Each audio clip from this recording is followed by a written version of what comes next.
and welcome to Baseball Barbacast, the only baseball podcast in the world that will never drop out on you.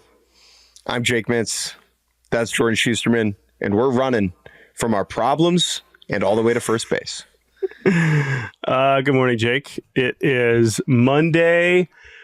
It was an interesting weekend for your dear friend Jordan, as we are in round 3 of the novel coronavirus. COVID's still a thing, friends, just so you guys know.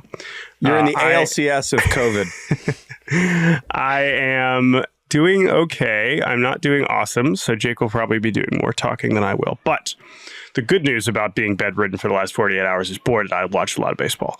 So I am excited to talk about the baseball that happened over the weekend.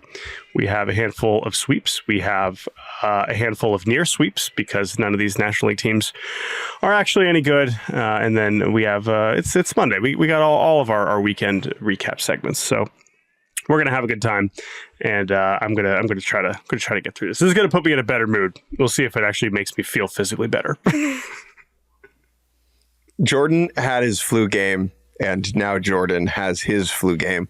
I will take the bulk. I will do my best, and we will begin, as always, with read it and sweep. There were no opportunities over the weekend. I take that back. There were 2, neither of which are still alive. Both of the New York clubs, the Mets and the Yankees, have 4-game wraparound sets that finished today. But the 3 sweeps, we'll say 3, that happened over the weekend: Dodgers sweeping the Red Sox, Nats sweeping the Reds, and the Royals sweeping the White Sox, with the Twins taking 2 of 2 from Minnesota. For some reason, they didn't play on Friday. If someone can explain that to me, please do. But we will begin with the sexy one: the Dodgers against the Red Sox in the Connor Wong Bowl. These 2 teams linked forever in baseball history for 2 of the most significant, largest trades of the 21st century. First, the Adrian Gonzalez massive salary dump, and then, of course, Mookie Betts heading west. And we got a very interesting, compelling, close series between 2 quality baseball teams, but the Dodgers outlast the Red Sox in all 3 of these games. Yeah, I mean, these were some quality ball games. We have a late Freddie Freeman grand slam in the bottom of the 8th to take the win on Friday. We have a kind of, oh no, are we about to play 18 innings again game on Saturday, where the Dodgers eventually outlast the Red Sox. And then on Sunday, it's just kind of a bludgeoning. The Dodgers, with Shohei Ohtani nearly hitting a ball out of the stadium, they kind of took care of business on that one. Evan Phillips having some struggles for the Dodgers. That's been a little bit strange. Kenley Jansen blew it on Saturday against Kike. But to your point, though, this is the Connor Wong Bowl, right? Mookie's not playing. Alex Verdugo's on the Yankees, and Jeter Downs is, I don't know where Jeter Downs is. So Connor Wong's there, though. He's hanging out. He is on the Red Sox, having a nice season, and I'm sure that all of Dodger Stadium was taking note of his return. But yeah, this was a nice little statement series here for the Dodgers of Los Angeles. We talked before the break how they have been looking so underwhelming. I made the case that they are just very injured. They are about to get less injured as they are getting Clayton Kershaw and Tyler Glasnow back this week. So that's exciting. Yamamoto, a little bit less clear when he is returning, but they are getting healthier, and we are seeing a version of them where it's like, oh yeah, no, this is still the Dodgers. And this is what I wanted to see. Some zip, some fizz. They were a flat soda for about a month and a half before the All-Star break. And when you are the Los Angeles Dodgers and you are this star-studded juggernaut of baseball talent, you are expected, perhaps unfairly, to inspire more often than not, to create this idea for the fans and in your opponents that you will win the baseball game, that the end of the story at the end of the night is you in the win column, and you will get there somehow, some way. And I think at points before the break, the Dodgers didn't convey that type of energy, whereas this past weekend was certainly that. And for so many times over the last 12 years during this run, that has been a regular season feeling for the Los Angeles Dodgers, right? It's like, oh, Will Smith is going to hit a double in the 8th, and then, right, like it builds towards that. these games on Friday and Saturday, that swing that Freddie had is the type of swing where if we look back on it, it's like that was a game-changing season-altering moment. But I would also say that, like, you know, Freddie being awesome and Chourio being awesome, like you're baking that in. But when they're getting big hits from Kike and Gavin Lux, whose OPSs are, you know, 600 or lower, now, you know, they kind of feeling themselves a little bit more, because that's what has obviously been lacking over the first part of this season. I would say for the Red Sox, very quickly, not a problem. They were in these first two games. They're a good team. They will beat worse teams as the season goes forward. I think they'll be in the mix. Losing all three in LA just kind of stinks, but I don't think the sky's falling here, if that makes sense. A couple other things I want to harp on. Gavin Stone, starting pitcher for the Dodgers, has been so spectacular this year, so solid. He has the second most innings on the team as a rookie, and he's just giving them a level of stability that they really need. You know, he's just a very interesting, 25 years old. He's got a 125 ERA plus. He started 18 games. He's taken the ball every single time through. Got a 3.19 ERA. He's been the most stable member of this rotation, just up there with Tyler Glass now. So he was outstanding on Friday. And then I want to give Kike Hernandez some shine on Saturday. This was on the day that he reached 10 years of service time against his former ball club. And he hits a game-tying home run in the ninth and another game-tying hit in extra innings. For a player like that who, you know, he is entertainment no matter what, that's a good little storyline. Yeah, and I would just say, I'm glad you mentioned Stone. They've collected these pitching prospects, kind of developed them over the past few years, only to end up kind of bringing in these more expensive guys on top of them, whether it's Yamamoto, whether it's Glass now. I mean, even Paxton, bring him in free agency. That it was never always obvious who they really believed in of that group. And ultimately, with all the injuries that they finally had to just say, and I remember being at Dodgers camp in spring training and kind of asking around, like, all right, like of this group, this large pile of guys who have succeeded in the upper minors, like who are we actually counting on? And Stone was the answer. And so they clearly have been right about that. I know Landon Knack's been pretty solid also, but they've kind of emerged. It's pretty wild, right? I think all the excitement was around Bobby Miller, and he's in AAA right now. So credit to Gavin Stone. He's been a huge deal for them. And then we have to mention Kershaw, right? I mean, I got to be honest. I feel like this is faster than I kind of expected. It seemed like the rehab has gone pretty well. He's already made a few minor league appearances. But I'm going to keep my expectations pretty low for what Kershaw is going to be. And I think too that it's like they also need him right now, right? I think there's maybe a version where he takes a little bit more time to come back if their whole rotation was pitching well and healthy. But right now they need starters, and he's clearly at least ready to give it a go. So I'm excited to see what it looks like. I'm a little nervous to see what it looks like, to be honest.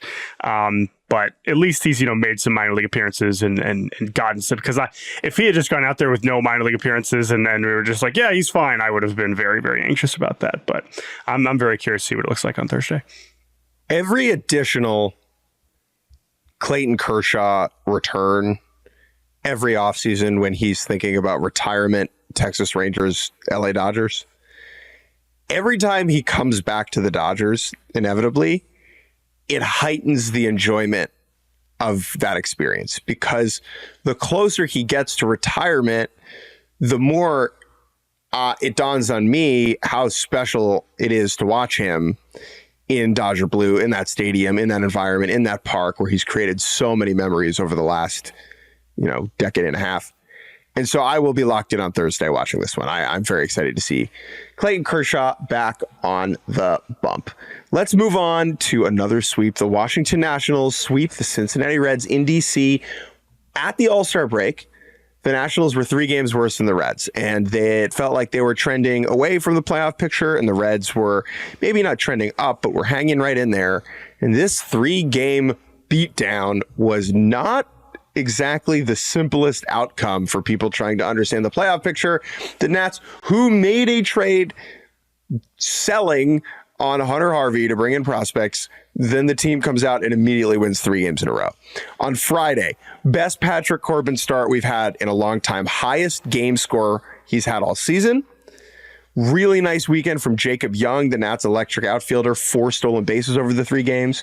On Saturday, they end up winning against the Reds after Mackenzie Gore is bad, very blah, just goes 2 innings. Nats rally, get the W. And then on Sunday, James Wood, our lackadaisical king, our nonchalant overlord, going backside, go ahead, 3-run bomb late in that one to give the Nats the sweep. Yeah, man, that James Wood homer, left, going oppo on a pitch up and in, that is freak behavior in the best way possible. He really does make it look so easy. We've talked about that so much. And yeah, man, this is not what you're looking for with the Reds. Remember, they already had that disappointing stretch going into the break where they had the 10 games against bad teams, and I believe they went 5-5 over that stretch. And you looked at the 3 games against the Nats, who had started to sell, and you said, okay, well, that's another 3 games that you could feel a little bit better about. And yeah, it's just not what we want for Cincinnati. And now they're in a situation where they're heading to Atlanta and Tampa Bay over the next two series, kind of leading up to the trade deadline. So they're going to have some difficult decisions to make. Reds and Nationals now have the same record of 47-53, 4 games out of the wild card. The Reds are still at a plus 31 run differential, which is better than a lot of these teams. Nats still at minus 31. I still very much expect the Nationals to sell, but they've been pretty open about that. So I wouldn't expect that to change. Cincinnati's a little bit more of a different one. I think the most extreme move that they could really take from a selling perspective would probably be to trade Frankie Montas. Now, he hasn't been very good, but that's at least one that would very much signal this is not happening this year. And then Jonathan India too, right? That would be another one. He's been playing incredibly well, but I would be surprised. I think they're going to end up just kind of staying steady, which is disappointing. It's really definitely frustrating kind of what's happened with the Reds. Maybe they could turn it around and play well in Atlanta and Tampa Bay, but they're probably looking towards going in the other direction. And I still expect the Nats to as well. The one more thing on this, James Wood, just evaluating how he's been since he got called up. The two most important things on the good side that we've seen from Wood are he's not chasing, and we knew that was going to be the case. He's walking a lot, which goes in with that, and he's hitting the ball really freaking hard. Now, the problem, in quotes, he's 10 years old and he's been in the big leagues for 72 plate appearances. The problem so far is that he's whiffing on pitches inside the strike zone, right? And so that is the type of thing that he's going to have to work on over time, and was a legitimate concern with him before this season, right? Just because his arms, his limbs are so long, his levers are so long, it's hard for him to be short to the baseball. And we didn't know how that swing was going to work against elite level competition, big league stuff until he got there. And so now it's the period where he needs to make that adjustment back. All that being said, he's been about a league average hitter in his first 72 plate appearances in the major leagues, providing, value on the bases and a lot of on base percentage goodies. And so, yeah, James Wood, fine. Wouldn't worry. Wouldn't panic. Yeah. Yeah, I would say he's always shown us, even back to high school, he'll have some struggles and then he'll figure it out. So obviously it's not that easy to do that at the major league level, but I think he's tracking just fine. Obviously the ground ball rate is also a little high, but he's certainly hitting the ball hard. And I think that once those start going in the air, and those swings that we saw on Sunday are so singular, there's so few people that can do that. It's a reminder of why he's there in the first place. So he's fun.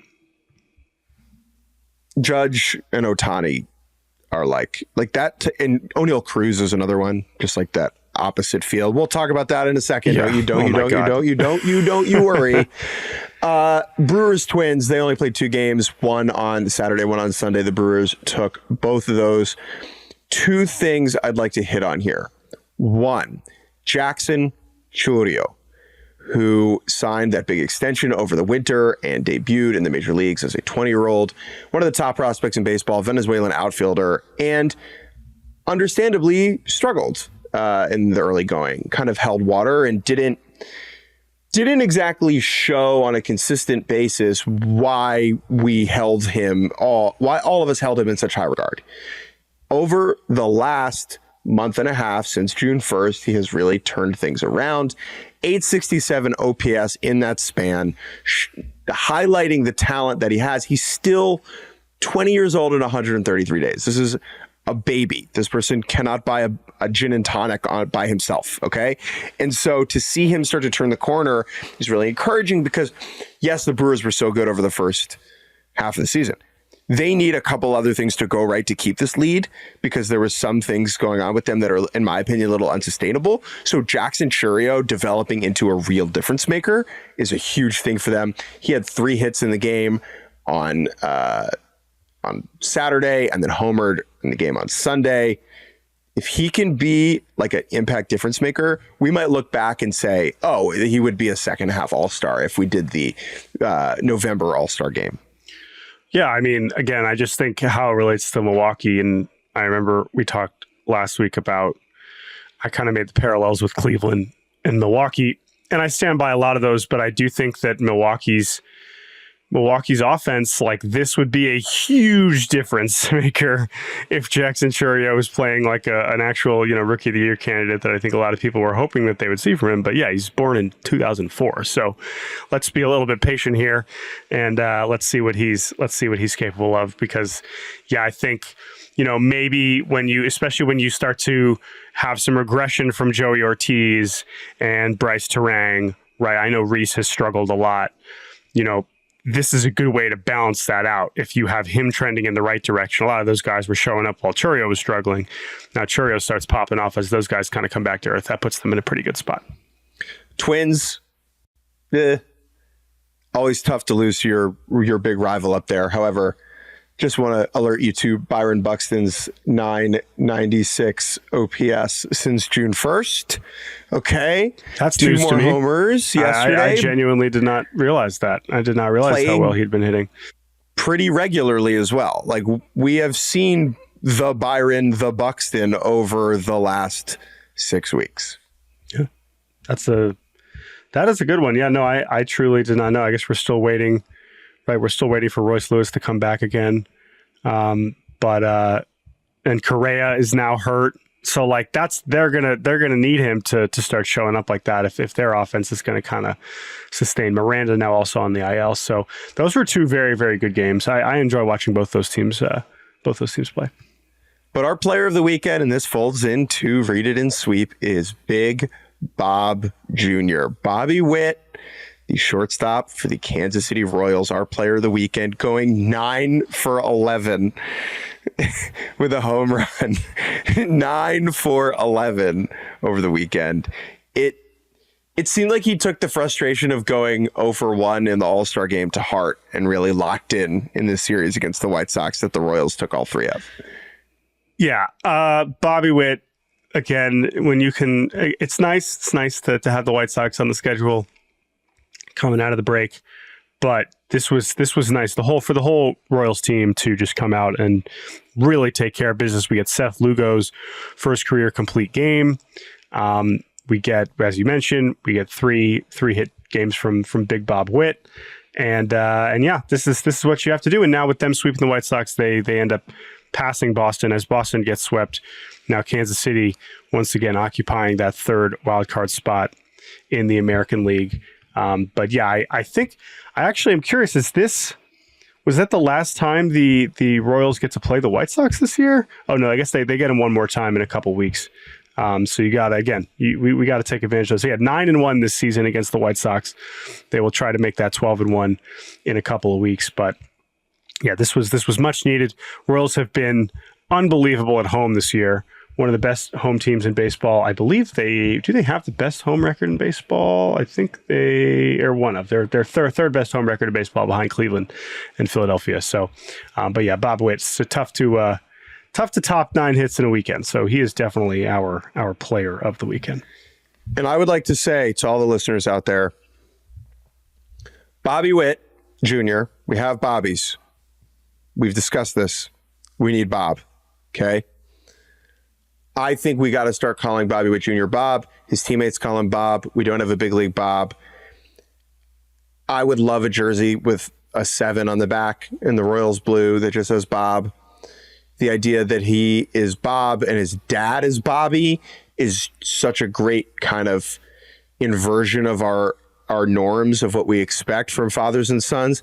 And I think actually says that, like, who the real father is in this relationship is Bob Witt Jr., the younger one who's better, right? Not to say that Big Bob had a bad career, but just saying, let's bob it up. Who says no? Not Jake and Jordan. Yeah, it would be interesting if he, again, we talked recently about the minor leaguer Bobby Seymour changing to official Bob on the roster. Would Bob Witt Jr. ever do this? I like this too. We had some discourse about people calling him Junior and how whether that is something that we should be bringing back. But I think calling him Bob is really, I think, the way to go. So yeah, 9 for 11 is a pretty nice setup here. Who do the Royals have next? So they have the D-backs and the Cubs coming in. This is a good transition to our NL jamboree here before we take a break. D-backs and Cubs coming to Kansas City, and then they got the White Sox on the road after that. So Royals are still going to be in it. I expect them to be buyers still. We saw them traded for Hunter Harvey. I expect them to keep pushing forward here as the deadline approaches. Let's take a quick break, and when we return, we will dive deep into the NL muck and try and sift through which of these teams is good and which of these teams are bad. The answer, none of them. And welcome back to Baseball Barbacast. Jake Mintz, Jordan Shusterman. The National League is a mystery so deep and complicated that not even Nancy Drew, crossed over with the Hardy Boys, could solve it. Those were the real Pulitzer Prize winning books. We will start at the top of the heap, where the St. Louis Cardinals and the Atlanta Braves faced off this weekend, with the Cards taking 2 of 3 from Atlanta. Friday's game postponed. They split the doubleheader on Saturday, and the Cardinals win on Sunday. The important thing, though, here is injuries. Ozzie Albies fractures his wrist on a freak play that involved a slide at second base, where he was if I said Ozzie Albies injures hand, slide, second base, you think he's on offense. Well, no. A helmet, I believe, by Michael Ciani clanged into Ozzie's hand, fractured his wrist. He's going to be out for about 8 weeks. Nacho Alvarez being called up, one of their top prospects. Tell me about Nacho Alvarez. Yeah, so there's some substantial reporting that Nacho Alvarez is coming up. We also got news this morning that the Braves are signing Whit Merrifield, who is seemingly going to also be part of the backfilling of the Ozzie injury. Whit Merrifield, who was just on the Phillies, feels like this is a great move from the Braves. You sign this guy, you just got a free spy. Easy.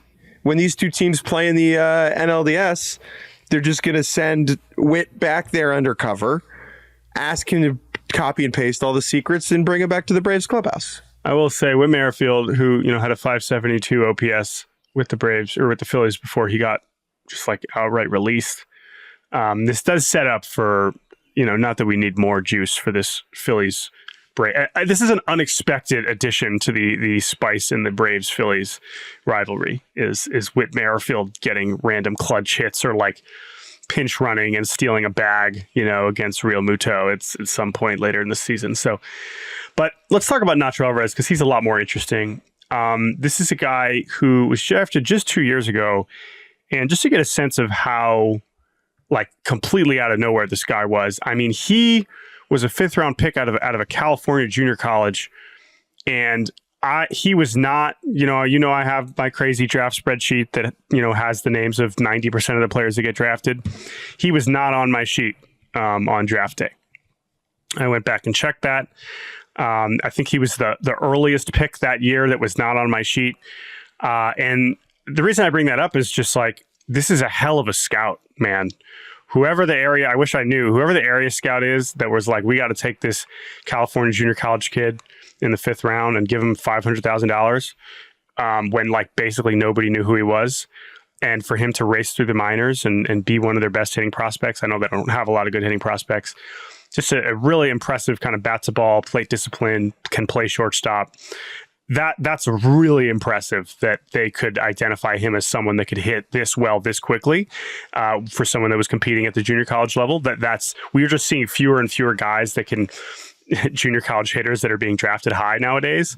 And for him to kind of be able to do that is so impressive. So he gets to the big leagues already, and we'll see how much he actually plays. It's not just like it's going to be a lot of power, but if he can even be competent for them, that's a huge win for their scouting and player development. Also, set to be the first MLB Nacho. Yes, Ignacio, the real name, but I'm glad he's been going. At some point, again, we talk about he was Ignacio Alvarez at some point when he first signed, and now it's full Nacho. So we'd love to see it.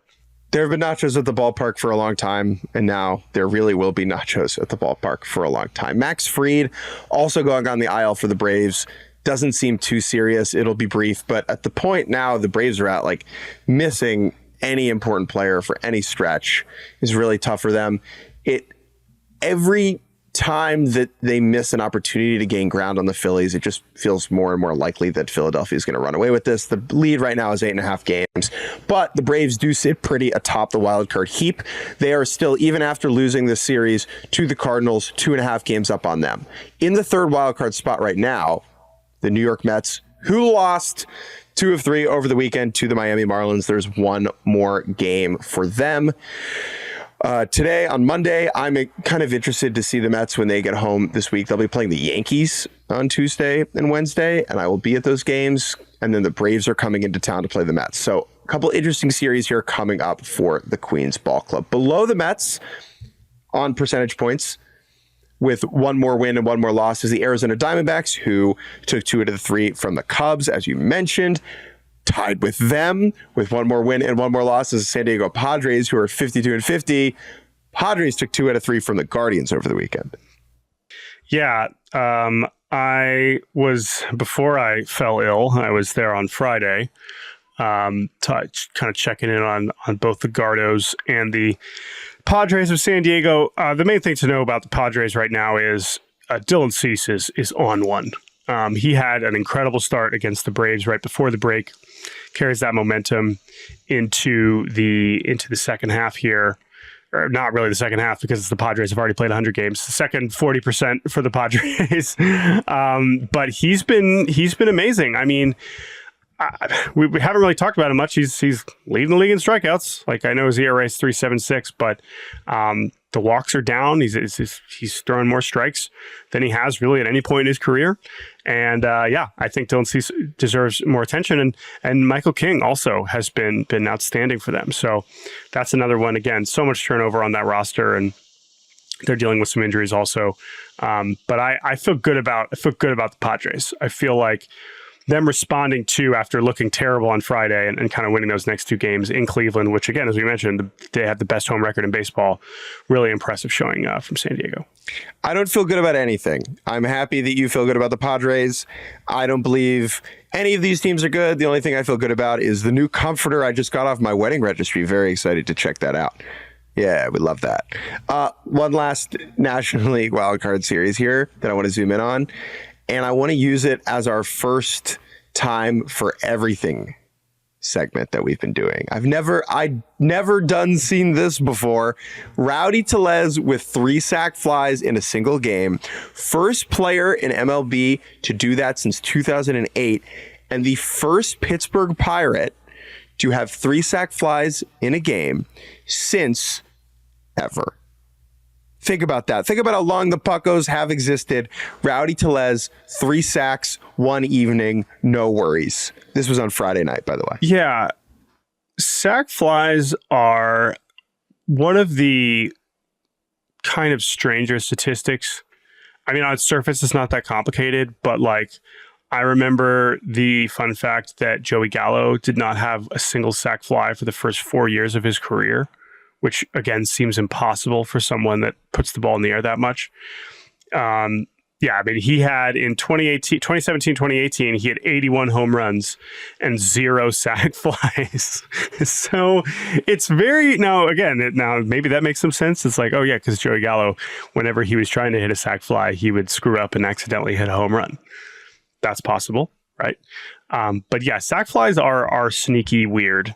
And you can end up with fun facts like this, where 3-in-1 game doesn't seem that wild, but indeed it is. However, while that is a good first time for everything, the only thing I want to talk about here in the Poop Bowl is explain the what that Cruz. is, please. Please explain why. Yeah, you can't just say the words Poop Bowl on our podcast and not explain what that is. I feel like that's something that like we've kind of earned. I think I should be able to say Poop Bowl and just keep moving forward. Do you think your mom and my mom, who both listen to the show, understood what you just said when you said Poop Bowl? Do you really think that? I'm gonna filibuster for another 10 seconds and let our lovely mothers think about why it is called the Poop Bowl. I will explain. Poop is a funny word. I don't have to explain. Yeah, do I have to explain what poop is? I get. I know what poop is, and I know that it's funny. I wasn't sure how far back you needed me to go. Yeah. So once we establish that, then you understand that the Pirates and the Phillies from Pittsburgh and Philadelphia, a lot of P's in there, which means that their logos, of course, have the letter P. Now, fortunately, thanks to I believe it is only on the Phillies broadcast, where the chyron that shows the score, which oftentimes has the logos of the teams next to the score. Fortunately for us, for all of us, the P's are sandwiching the 2 zeros at the start of a game. Now, I believe in this series, they scored pretty early in these games, so the poop didn't last very long. I remember that earlier this season, the first edition of this season, we had a 0-0 game going to like the 6th or 7th inning, and it was like, wow, this poop's lasting a while. But this time, right, exactly, we've all been there. But this time, we had a good amount of scoring in this one, and the Pirates feeling good. This is a series where Paul Skeens wasn't even starting, as he is, taking some extra rest after all of his festivities at All-Star Week Friday. The Pirates win an absolutely wild one, 8-7. They win 4-1 on Saturday, but then Sunday the Phillies are like, "Hey guys, let's get it together here." Phillies win 6-0. But the only thing I want to say about this before we take a break, the home run that Oneil Cruz hit, I believe it was on Saturday, if I am correct on that one. One of the more aesthetically shocking home runs I think I've ever really seen. Now, Oneil Cruz has had his fair share of these, but something about it, again, off of Strom, right? All-star Matt Strom, left. You don't really see, it's very difficult to go oppo in Pittsburgh for left-handers. Like that, it is not an easy park to do that. But just the trajectory of this ball was breathtaking. It was a shocking home run, and I just had to watch it many times over. And the Pittsburgh broadcast, the Pittsburgh call really kind of did it justice, just the shock of what had just occurred. And those are the ones that I think are even more impressive than when he, yanks one into the Allegheny. But Oneil, man, he's been also been playing incredibly well lately, and that's another huge deal for the Pirates offense. The ball flight was so golf, and you and I don't golf or watch golf or really think about golf. And I think that if we did do golf, this ball would almost be less and more shocking, because the type of trajectory that this home run from Cruz takes is very golf. And for a player to do that with a baseball bat is downright remarkable. Yeah. Go ahead. And this is on Friday. He hit one 120 off the center field wall, very similar, more to dead center, off of Pache. And that one was also shocking to watch, because you just don't see the ball get to the center field wall that fast. We've seen when O'Neill's hit him 120 before, which he's done multiple times, he's usually pulling them off the wall and right. This one was just so low, and Pache takes this route where he's he's like, again, Pache, great center fielder. He's taken those reads a million times, and he was like, "Whoa, I'm sorry, where did that ball just go?" It was just zoomed past his head in a blink. You can't really practice trying to track down a 2-iron zipping towards your dome piece at 120 miles an hour. That's not really in the owner's manual for playing center field. That is also a first time for everything. So good job in the poop series. A lot of unique things going on there. 2 more segments. Jordan Shusterman. Time to boot up everybody's favorite. Sorry for your mentions. The Seattle Mariners are a disaster piece. They were 10 games up on June 18th. They are now tied atop the American League West with the Houston Astros after the Astros took 2 out of 3 games in Seattle. The Mariners salvaging the finale in what is a July must-win from the Vibes perspective. That being said, speaking of vibes, Ty France, who was an all-star for these Seattle Mariners 2 years ago, placed on waivers. This was shocking to me. For you, as someone who doesn't watch a lot more of this team than I do, can you give me a 30-second explanation of how we got to this point with Ty France, that he goes from an all-star to placed on waivers in 2 years? Yeah, I mean, his profile was always very delicate. I think after the struggles he had last year relative to the year before, there was reasons to wonder, what direction this was going in. But a lot of the underlying data last year said that, okay, he actually doesn't have to change that much. But when you're a right-handed hitting first baseman who brings 0, if not negative value defensively and on the bases, you better be hitting. And even on this Mariners team where nobody's been hitting, that specific spot to not be hitting is not tenable. And most notably, when they feel like they have an internal option in Tyler Locklear, it seems like they might maybe also bring up Jason Vossler. That's obviously does not make anyone feel awesome. But it feels like they believe in Tyler Locklear. And I think that France he's just been so bad for 2 months, and they clearly do not see him getting out of this anytime soon. And the Mariners are at least acknowledging some level of sense of urgency. There are still a lot of problems on this roster that they're going to try and address over the next couple months, or next couple weeks, I should say, right ahead of the deadline.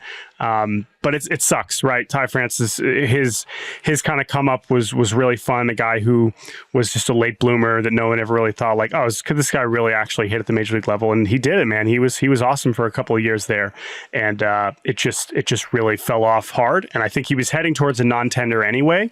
And now that they're clearly showing a level of urgency that expresses a little bit more of this is not something we can keep going forward with. And it sucks because everybody loves Ty France, the person and the teammate, but it was not happening for him. And I don't think they saw that it was going to change anytime soon. The Seattle Mariners offense is just abysmal, and France is the casualty of it. The sorry for your mentions I'm going to do is the score graphic on Saturday night after the Mariners lost those 2 games on Friday and Saturday. They lose on Saturday 3-0. Not a run is scored. And an account at We Love Ty France wrote, "Make some moves or consider the season over."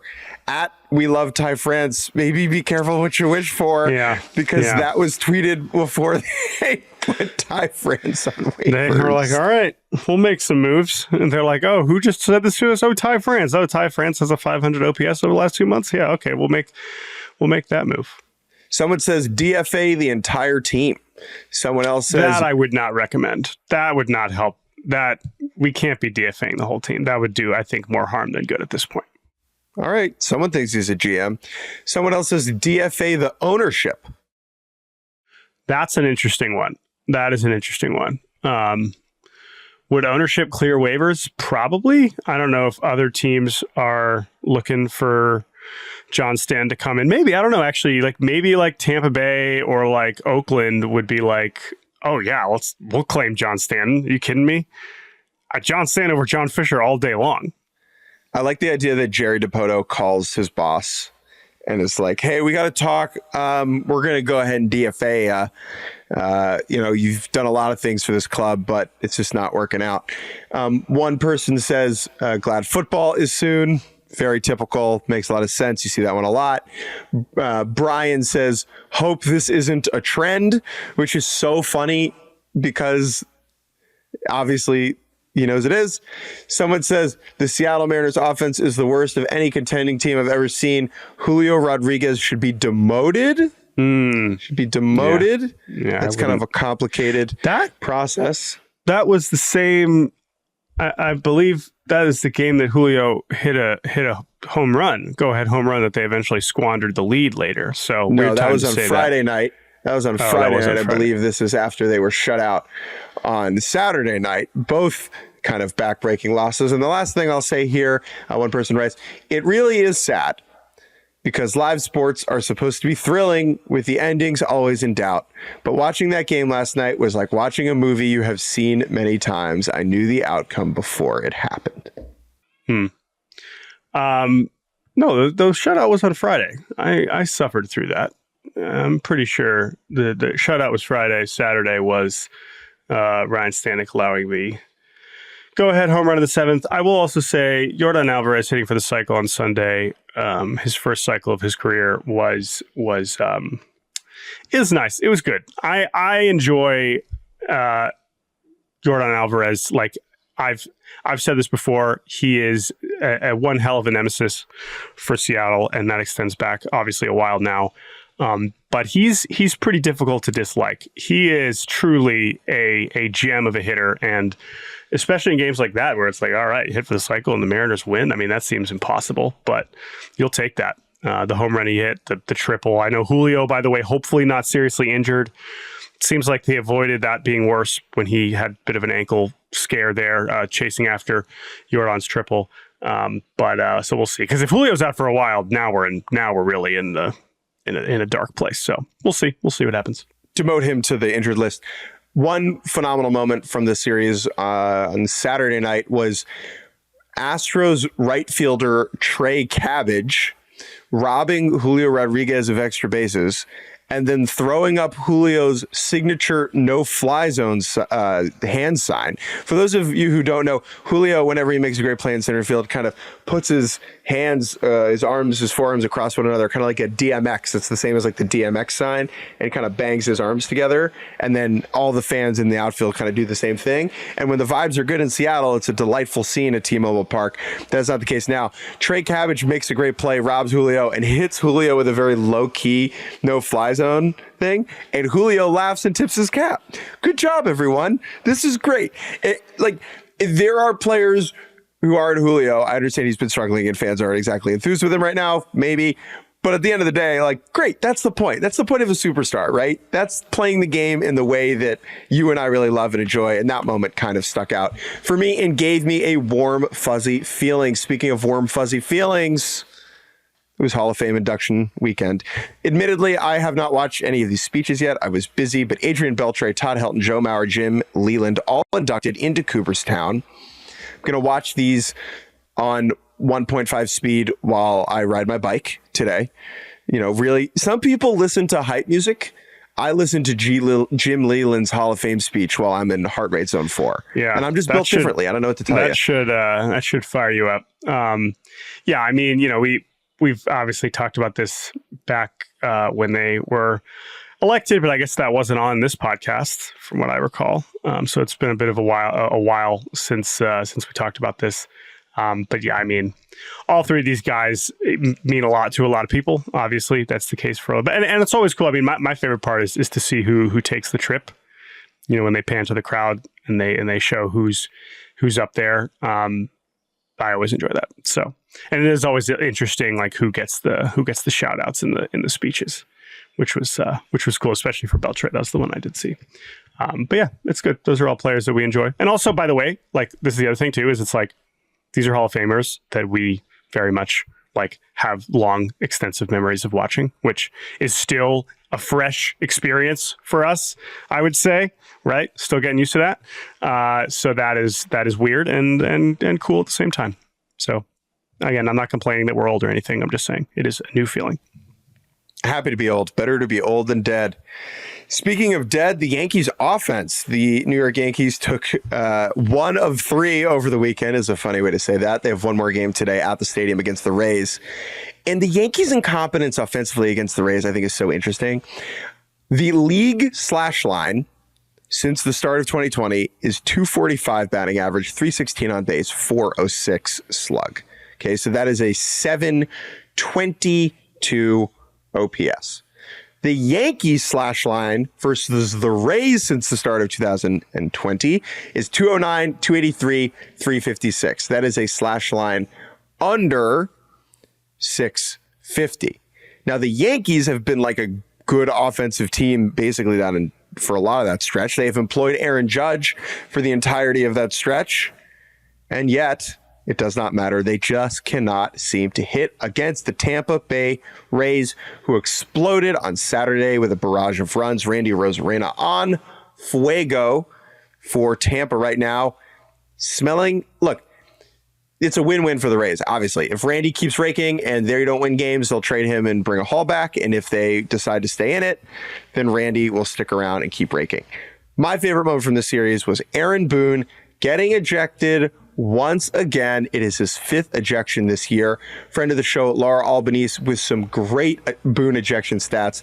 He is now averaging an ejection every 25.5 games. 25.5 games. That's basically once a month for the entirety of his managerial career. Okay. He is now 3rd on the active list in ejections.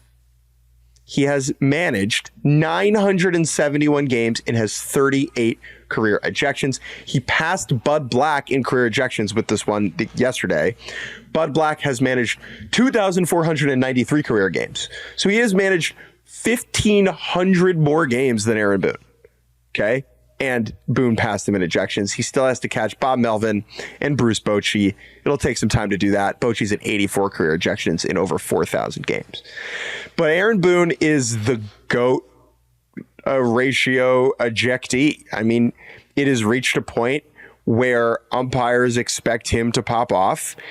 And I think it is worth a longer conversation that I don't want to have right now, to be honest, about a level. Entitlement's like the wrong word, but the Yankees expect to win every single game they play, as they should, and as a lot of teams do. I understand that. But there's this superiority complex that kind of permeates a lot of what exists in the Bronx. And for Boone, it's like, I need to get that call. I'm the manager of the Yankees. And I think that the Yankees are no more slighted or screwed over by umpires than any other team. I would be shocked to find that to be the case. Maybe the numbers say that they are, but it is how Boone chooses to react to this. And I do think there's a time and place to get rung, to get your team going. But I think we've reached a point with Boone where it's becoming something of a detriment. It is both funny to watch every time it happens, but there's no way it's like a good thing. I can't imagine an umpire is sitting back there being like, oh, I'm going to give Aaron Boone's club a half ball off the plate because he yells at me every time I see him. Right. That is a fair way to think about it. And I'm curious, I don't know this. Did he get ejected as a player very often? Like, I have no idea how to really look that up. Obviously, it's much harder to get ejected as a player. So that's, so I'm assuming he was not ejected 38 times as a player. But it is definitely interesting. It's definitely entertaining for the rest of us, but it is probably at some point not ideal. However, the one over the weekend was particularly funny because of the video that you sent, which unintentionally, Yankees beat writer Chris Kirshner tweeted this out, and I don't think Chris meant to post this video for the reason that we're finding it funny, but I am very glad that he did. Basically, he posted a video of Aaron Boone arguing after he had been ejected, but because of the timing of the video is really what is so special, as Aaron Boone is strolling towards the home plate umpire as YMCA is blaring over the Yankee Stadium speakers. It almost looks like a coordinated. I mean, again, it's so funny that it feels like it almost looks fake, but I think that this is just a wonderful moment of serendipity where Aaron Boone's going to get his money's worth, and we're kind of getting hyped to YMCA. You know what I have to say to Aaron Boone? Young man, there's no need to feel down. I said, young man, pick yourself off the ground. I said, young man, because you're in really, I guess, the same town. Yeah, Aaron Boone, ejection king. Let's finish up here, Jordan. Turbo mode. Let's put this into speed. We got 4 more series we haven't talked about yet. The A's taking 2 out of 3 from the Angels. Oakland is just such a bizarre, bad team where, in my mind, they make a lot of contact and don't hit for any power, but in reality, they're the absolute opposite of that. This team hits freaking dingers and stinks anyway. Yeah, the A's, do you know where they rank in home runs? My guess would be 4th. 4th. They are indeed 4th, behind only Baltimore, the Yankees, and the Dodgers. The A's have 127 home runs. Do you know who's last and how few it is? My guess would be either the Nationals or the Marlins are last. Those are the bottom 2. The Nationals are 29th with 84. The Marlins are 30th with 81. They are almost half as many home runs as the Orioles of Baltimore. But yeah, man, I mean, Rooker is obviously the one getting a lot of the attention. Shea Langeliers has 18 home runs. Boudet and Geloff have 12. But yeah, Rooker's up to 22. So yeah, man, the A's kind of raked. And Miguel Andujar, by the way, he had 8 hits over the weekend, so he was coming for Big Bob Witt's title. I could have given you such good odds that the Braves would have more home runs than the Oakland A's this season, and we might end up with that not being the case, as the Braves are currently at 115 homers and Oakland is at 127. Matt Olson, second on the Braves in homers, tied for second with just 13. Has been a bizarre season in Atlanta. 3 more series to touch on here. Orioles take 2 out of 3 from Texas, almost pull off the sweep, losing by 1 run on Sunday. The O's All-Stars, who I asked Jordan, they did stick around in Texas. All 5 of them who were there for the All-Star festivities just never left, and took it to the Rangers over the weekend. Anthony Santander with 3 home runs. He has just been the best power hitter in baseball, basically over the last 2 months, right up there with Aaron Judge. The Orioles still need pitching help, but it is good to see them continue to bury the Rangers a little bit deeper. The team that knocked them out of the playoffs, the Rangers, are 7.5 game back in the wild card, and every indication I'm getting, Jordan, is that this is a team that is going to sell where these pieces go, and for what remains one of the biggest stories of the deadline. 2 more CRI to take here. The Rockies take 2 out of 3 from the San Francisco Giants. Woot, woot, Ryan McMahon, 6-walk weekend, baby. Now that's why you buy a ticket and you go to the Yard. Friend of ours from high school who now lives in Denver sent us a picture and said, I understand what you guys are talking about. This Coors Field thing is pretty sweet. And I said, you are the exact demographic of person that the Colorado Rockies are trying to sell to. You don't have an iota who any of the players on the Rockies are, especially while Chris Bryant is down rehabbing in the minor leagues. But yet you are having a nice time at the Yard in a beautiful town with good beer and nice weather. And there's nothing wrong with that, except if you want to watch the Rockies win baseball games. Yeah. Shouts out to Hayden Birdsong as the Giants. He's nails. That dude salvage rules. As the Giants salvage a game on Sunday, thanks to Hayden Birdsong. Now, the box score is impressive, right? 6 innings, 12 strikeouts, 2 walks, 2 hits, 27 swings and misses, which I believe I saw a note from Sarah Langs was the most by a rookie in the pitch tracking era, which is absolutely sensational. And to do that in Coors Field, throwing more breaking balls than fastballs is kind of shocking. So Hayden Birdsong, I mean, if I'm the Rockies, I'm just offering the farm for Hayden Birdsong. Say, hey man, if you could do that here, maybe we're not very good, but that was really impressive. So shouts out to him. And the last series was the Detroit Tigers taking 2 out of 3 from the Toronto Blue Jays. Just really hammering down that gap of where the bad teams begin. Blue Jays 9.5 out. Detroit only 6 out, but I don't think they'll go for it at the deadline. The big development in this one, I mean, we got a home run from Mark Canha, who, if he can turn it on a little bit, proves to be a pretty valuable piece. If you are looking for the 2024 Steve Pearce, I think it's going to smell quite a bit like Mark Canha. The other thing I want to mention about this one is George Springer has been unbelievable for the last month. Now, I don't really know. I mean, I doubt they would be able to trade him because he's got like 75 million or like 50 million left over the next 2 seasons. But I mean, he looks incredible right now. And again, we talked about with Chris Bassett last week, if the Blue Jays were willing to eat some of that money, if they would be able to deal him. That's another one that I would maybe keep an eye on. I mean, it seems a little extreme, but he's really looked not just better. I mean, obviously he's been one of the best hitters in baseball over the last month. So Springer's another guy I'm kind of watching if the Blue Jays really try to go super extreme with this sell-off. One more point before we leave. It is deadline season. We will talk about it even more on our Wednesday episode. You know, I'm seeing a lot of nuggets, a lot of rumors coming through the wire. I just want to say, teams discussing players is not news, my friends. It is not news. Teams are discussing players with one another basically all the time. If we get reaching stages, if they're talking about certain packages going back, if we get more buzz and more fuzz, we will discuss it as it comes. But, you know, Orioles, Dodgers have discussed Tarek School with Tigers. Yeah, like I have discussed winning the lottery with Jordan Shusterman, right? We are not at a point where it has reached a threshold to really break things down.